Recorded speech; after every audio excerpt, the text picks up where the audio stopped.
नमस्कार।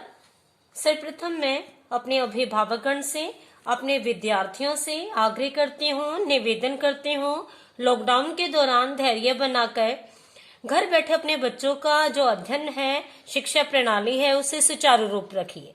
ठीक है बेटा। आज क्लास 10th में मैंने आपको यही बताना है, कक्षा 10वीं और 9वीं के लिए कई बार बच्चे पत्र लेखन में एक रंटक प्रक्रिया को अपनाते हैं, जिसके दौरान उनके मार्क्स कम आते हैं। कई बारी 6 से लेके 8वीं कक्षा तक पत्रों की संख्या 4-5 होती है। अध्यापक भी उन्हें करवाते मतलब कई बारी ऐसा होता है कि जो महत्वपूर्ण पत्र हैं उन्हें रेखांकित कर दिया जाता है, उन्हें अंडरलाइन करवा दिया जाता है या विशेष तौर पर बता दिए जाते हैं। आज मैं एक ऐसा तरीका लेकर आई हूँ पत्र लेखन का, जो कक्षा 9वीं और 10वीं के लिए लाभान्वित है। ठीक है बेटा। आज हम कर रहे हैं पत्र लेखन कैसे लिखा जाए। ठीक है।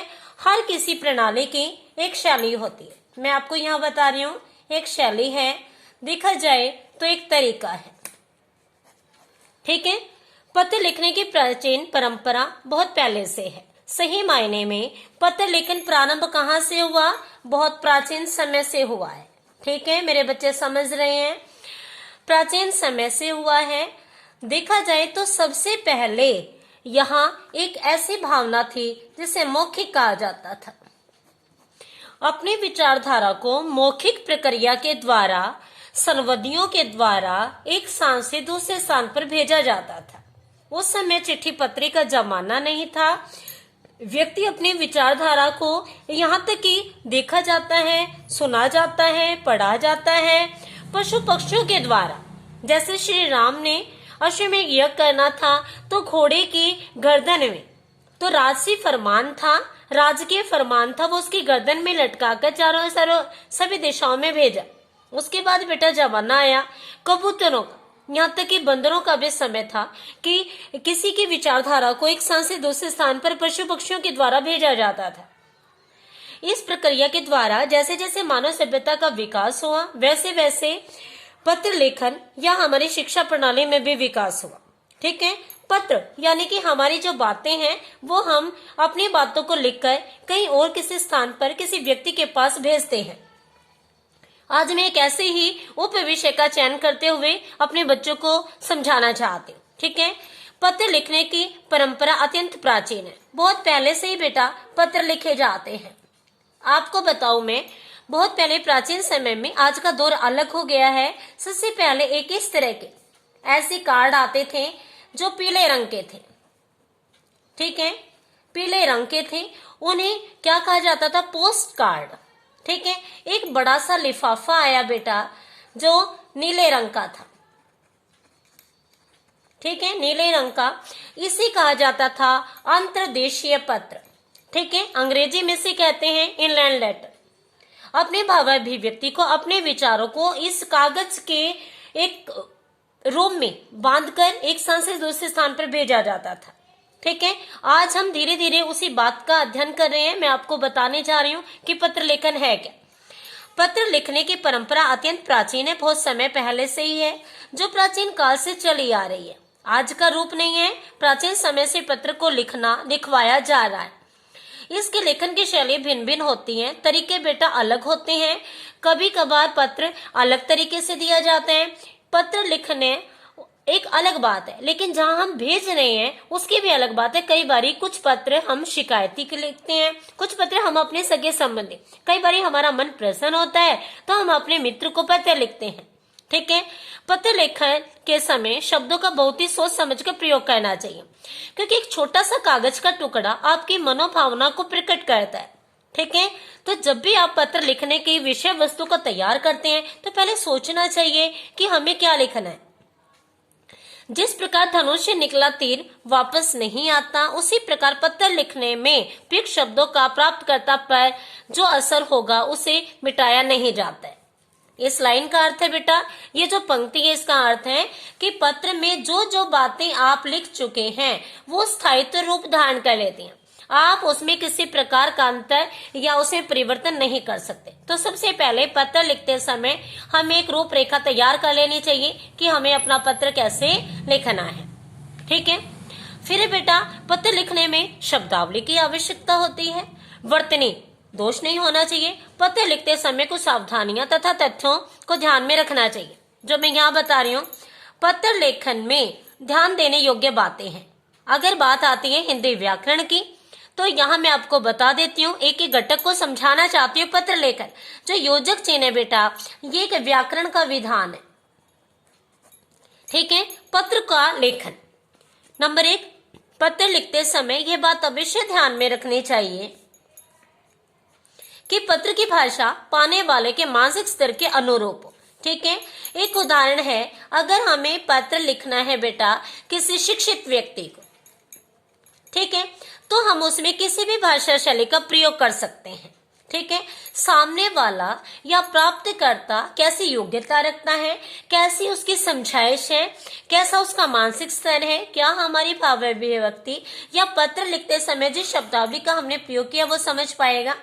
इस बात को मद्देनजर रखते हुए हमें उसके मानसिक स्तर का ध्यान रखना है। कारण क्या है बेटा, पत्र हमने लिखा, महत्व इस बात का नहीं है पत्र सामने वाले ने कैसा समझा, महत्व इस बात का है। पहला घटक क्लियर होता है मेरे बच्चों। दूसरा तथ्य आता है, पत्र में इधर उधर की बातें न लिखकर अनावश्यक विस्तार से बचना चाहिए, जो कि महत्वपूर्ण है। पत्र में उतनी बातें लिखनी चाहिए जितना हम उन्हें बताना चाहते हैं, क्योंकि अगर विस्तार बन जाएगा तो बेटा ये पत्र न होकर निबंध बन जाता है। ठीक है, पत्रों में सरल और छोटे वाक्य, ठीक है, इस जो ये लाइन है इसको बहुत ही ज्यादा ध्यान रखने की आवश्यकता है। कहा जाता है कि पत्रों में सरल तथा छोटे वाक्य होने चाहिए।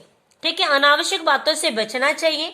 सरल सहज, हमारी बात ऐसी आ जाए कि हम क्या करें बेटा, हम करें गागर में हम सागर भर दें।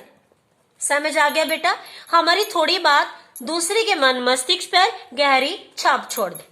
तीसरा घटक आता है, पत्र की भाषा सरल, सजीव तथा रोचक होनी चाहिए। ऐसा नहीं है पत्र को पढ़ने में बोरियत महसूस हो, एक उबाऊपन आ जाए, ऐसी भाषा शैली का प्रयोग नहीं करना है। पत्र लेखन में भाषा की शिष्टता, ठीक है बेटा, शिष्टता का मतलब होता है भाषा की शुद्धता अवश्य रखनी चाहिए। यहाँ तक कि विरोध प्रकट करने के लिए भी कटु भाषा का प्रयोग नहीं करना चाहिए। ठीक है, मानव एक सामाजिक प्राणी है। जब हम एक दूसरे के समक्ष खड़े रहते हैं उस समय भी हम अपनी भाषा का ऐसा प्रयोग करते हैं, एक ऐसा वरिष्ठ, एक सक्षम उदाहरण प्रस्तुत करते हैं कि सामने वाला हमसे नाराज ना। और बेटा एक और बात भी है कि कई बारी वाणी अगर हम बोलते हैं तो उस चीज का असर कम होगा, लेकिन जो चीज लिखित रूप दे दी जाती है उस लिखित में कभी भी किसी सामने वाले या प्राप्तकर्ता के लिए कटु भाषा का प्रयोग नहीं करना चाहिए। अर्थात गलत शब्द, आप शब्द का प्रयोग नहीं करना चाहिए। समझ आ गया। अगला पड़ाव आता है, पत्र के विभिन्न अंगों में सामंजस्य बनाए रखने का प्रयास करना चाहिए, क्योंकि पत्र का जो प्रारूप होता है वो हमें इतना ही लिखना है और ये 5 अंक का आता है। समझ आ गया बेटा। ऐसा न हो कि कोई भाषा एकदम छोटा तथा कोई भाग बड़ा हो जाए। शुरू में क्या करना है, नेक्स्ट क्या करना है, फिर क्या करना है, ये एंडिंग यहाँ हो जाती। हमें सारे पड़ावों को, सारे घटकों को ध्यान से देखना है। फिर आता है बेटा, व्यक्तिगत पत्रों में आत्मीय अवश्य होनी चाहिए। ठीक है, पत्र लिखते समय आत्मीयता, यानी कि आप लिखना चाह रहे हैं वो आपकी भाषा शैली है, ऐसा नहीं कि रंटक प्रक्रिया को अपनाया जाए। तो हम इस बात को अवश्य देखेंगे। पत्र का समापन, इस समापन को बेटा कहते हैं अंत कहते हैं। ठीक है, समापन इस तरह करना चाहिए कि पत्र का सारांश उसमें झलकता हो, आप क्या कहना चाहते हो उसके अंत में स्पष्ट हो जाना चाहिए। पत्र के वाक्यों में तारतम्यता तथा परस्पर संबद्धता होनी चाहिए। ठीक है, यह हमें देखना है कि पत्र लिख रहे हैं, पत्र कैसे जा रहे हैं, क्या हमारी भाव अभिव्यक्ति जैसे शुरू हुई है, क्या अगला पड़ा वही धारण है, तीसरा है, चौथा है और समापन। ठीक है, कुल मिला के सारी बातों का निष्कर्ष निकालते हुए मैं ये कहती हूँ कि पत्र छोटे होने चाहिए। पहला समझ आया। दूसरा पड़ाव है भाषा, पत्र की भाषा शैली सरल सहज होनी चाहिए। तीसरा पड़ाव आता है बेटा कि पत्रों में जो भाषा शैली प्रयोग करते हैं उसमें शिष्टता होनी चाहिए। फिर है बेटा, पत्र संक्षिप्त होते हैं क्योंकि सीबीएसई जो बोर्ड परीक्षाएं होती हैं वो पत्र को ये कहते हैं कि बच्चा उसे निबंध की शैली में ना लिखे, उसे संक्षिप्त लिखना है और अपनी सारी भावाभिव्यक्ति पत्र के माध्यम से परोसनी है। यहां तक समझ आ गया बेटा? फिर आता है पत्रों के प्रकार। ठीक है, आज हम प्रकाश डालते हैं पत्रों के प्रकार कितने हैं। पत्रों के 2 प्रकार माने गए। वैसे तो बेटा पत्र अनेक प्रकार के होते हैं। माता पिता को लिखे जाते हैं, शिकायत के लिए लिखे जाते हैं, मित्र को लिखे जाते हैं, कई बार पत्रों को एक डायरी का रूप भी दे दिया जाता है। तो यहाँ मुख्य तौर से जो 9वीं और 10वीं कक्षा के लिए है, पत्रों को मुख्यतः 2 भागों में बांटा गया है, औपचारिक, अनौपचारिक। समझ आया? यहाँ सरल सहज ढंग से मैं बता रही हूं, औपचारिक पत्र वे होते हैं जहां हमें केवल ऐसे ही पत्र लिखे जाते हैं जिनसे केवल औपचारिकताएं दिखाई जाती। ठीक है, शिकायती पत्र हैं अर्थात जिन्हें हम नहीं जानते, जिनके साथ हमारे आत्मीय संबंध नहीं है, ब्लड रिलेशन नहीं है, अनभिज्ञता से हम केवल अपनी शिकायतें या दूसरे तरीके से उन्हें पत्र लिख रहे हैं। इसमें बेटा जल व्यवस्था है, पानी व्यवस्था है, स्वास्थ्य अधिकारी है, जिन्हें हम जानते नहीं है। ठीक है, जिनके साथ केवल औपचारिकताएं एक शिष्टाचार सूत्र में बंधे हैं। इसमें सरकारी कामकाज के पत्र भी सम्मिलित कर दिए जाते हैं। ठीक है, दूसरे पड़ाव आता है अनौपचारिक पत्र। इनमें औपचारिकताएं नहीं निभाई जाती हैं। ये पत्र हमारे सगे संबंधी हेतु होते हैं। ठीक है, इन पत्रों में एक ऐसा प्रभाव होता है कि व्यक्ति ज्यादा किसी प्रकार की औपचारिकताएं न निभाते हुए सीधे घटक पर आते। ठीक है, जैसे हम देखते हैं एक ऐसा प्रारूप तैयार करते हैं, यहां देखते हैं। ठीक है, स्पष्टीकरण करने हेतु मैंने बताया है औपचारिक पत्र। औपचारिक पत्र उन लोगों को लिखे जाते हैं जिनसे हमारा व्यक्तिगत परिचय नहीं होता है। ठीक है, हम उन्हें व्यक्तिगत रूप से या स्पष्ट रूप से नहीं जानते हैं। इसमें व्यक्ति का नहीं बल्कि उसके पद का महत्व होता है। जैसे बेटा आसपास मच्छर है, उसके लिए सफाई हेतु या नगर निगम की व्यवस्था की शिकायत हेतु स्वास्थ्य अधिकारी को पत्र लिख रहा है। और स्वास्थ्य अधिकारी के साथ हमारा किसी प्रकार का कोई संबंध नहीं है, लेकिन संबंध है, सफाई का है, व्यक्तिगत रूप है, समाज का संबंध है। तो उस पद को महत्व देते हुए हम उन पत्रों को लिखने लग जाते हैं। पत्र प्राय किसी विभागीय यानी कि विभाग का अधिकारी के लिए लिखे जाते हैं, दूसरे एक विभाग से दूसरे विभाग के लिए। ठीक है, यह मैंने बताया। इसमें जो आते हैं ये मेरे बच्चों को ध्यानपूर्वक ध्यान रखना है, लिखना है बेटा। प्रार्थना पत्र आते हैं, आवेदन पत्र आते हैं, शिकायती पत्र आते हैं, संपादकीय पत्र आते हैं, व्यवसायिक पत्र। आज के लिए हम इतना ही बताएंगे। आपको केवल क्या देखना है,